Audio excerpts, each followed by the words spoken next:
There's no undoing the damage in British Columbia. Weeks into an unrelenting flood, the hope is that it doesn't get any worse.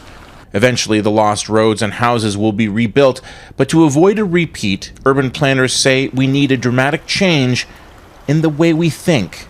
Our concrete-laden cities have long been developed on the premise that we can control flooding with storm drains, but when it rains too much, those drains get overwhelmed. To solve that problem, engineers have turned to nature. Green space, they've discovered, acts like a sponge, soaking up and releasing water slowly. Cities are areas that a lot of the natural surfaces have been covered with concrete or other paved surfaces, and what that in effect does is it doesn't allow water, including rainwater, to go where it naturally would, which is below the ground. China didn't develop the idea of the sponge city, but they've embraced it.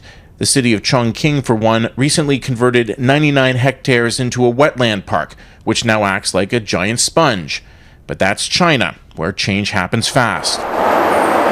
While not as dramatic a transformation, Toronto is redeveloping its portlands with an eye towards increased future flooding. This desolate-looking plot of land will have an overabundance of green space for aesthetics, yes, but mostly necessity.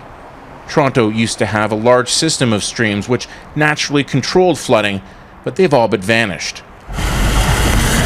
There's only so much city planners can do when the neighborhoods we live in are dominated by hard surfaces. Kitchener, Ontario saw that problem and got creative, incentivizing residents to lower their stormwater tax by creating more green space on their properties.